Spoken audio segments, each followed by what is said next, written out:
Hi, everyone. Welcome back to Trading Wars, and we're here for yet another day on the battlefield.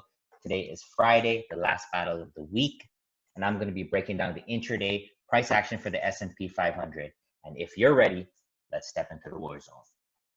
All right, guys, like each and every day, we're going to start off with drawing our support and resistance. Okay, guys, so this is yesterday. I already have the support and resistance drawn. We have the low, close, and the high. Today, though, we gapped down pretty significantly right off the open. So, like I always like to do, let's take a look at the overnight future chart to see where we were coming into the open. So, guys, coming into the open, we were trending down pretty strongly, and we'd actually put in this support at 3 a.m. guys. We put in the support. We have a long, nice wick hammer, and we started to pull back into the mid Bollinger Band, guys. And the mid Bollinger Band, the reason I have this highlighted is in a trending environment, this band will act as resistance. So coming into today, I had that noted, and we also noted where we gapped was right where we opened on Monday. So guys, who do you think is going to be suffering the most with this open? Definitely the shorts are going to be happy because they have been riding this short from highs all the way down to where we are at the open, and they are profitable. However, the long buyers that bought back on Monday or have been swing trading or investing and holding throughout this week, they are in deep trouble right at the open because we're approaching where their stop loss is likely at right at the low of Monday. So knowing that psychology, we established the bias of really looking for short opportunities today. We have the trending um, environment overnight, and we have a significant gap down right at trapping previous traders. Okay, guys? All right. So I definitely would not recommend going long. And I'm just gonna get this out of the way now. If you did take a long setup, maybe you would have taken this double bottom here or some type of setup. But once you have that first loss of the day, you need to take a step back and understand that you're trading against the trend and just call it a day. Okay, guys?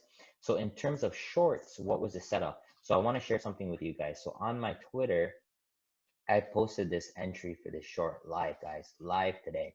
Okay, where is the time over here? 10:56 a.m. We had this Fibonacci retracement. Posted this live, guys, before any of this happened. So please do check me out on Twitter. So the setup itself, like I said, was a Fibonacci retracement right here, low to highs. We have that 786. We have all these nice hammer wicks pulling into the mid Bollinger Band, guys. This is pretty textbook in terms of a short setup for today.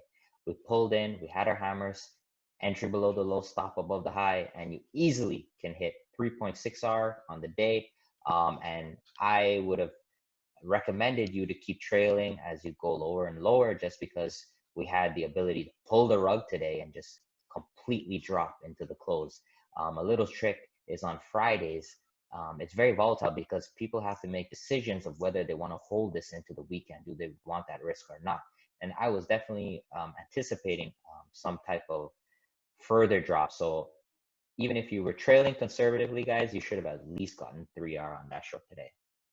All right. And again, to highlight what the potential P&L on a $20,000 account is, risking 1 to 2% of your account, we could have made 3R on the shorts plus 1,200, and definitely a loser on the long minus 1R minus 400. But guys, there is no reason to go into the long today.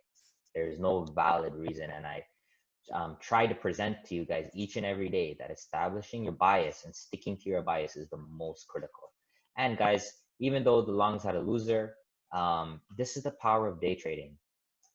It doesn't matter what's happening on Monday, Tuesday, Wednesday, Thursday, Friday. Each and every day we come to the market with a new bias, with a new set of tools, and we try to extract some profits out of that. And I'm going to do a weekend analysis for you guys, recapping the full week, but both long and short traders are profitable this week. So if you're not profitable, guys, then you have a problem with your system. You have a problem with flipping your bias, and that's something we all need to work on each and every day to try to improve as traders. Okay, guys, check me out on Twitter. I post it live. It comes from me first, guys. And let me know if you have any questions, any requests in the comments below. All right, enjoy the rest of your weekend.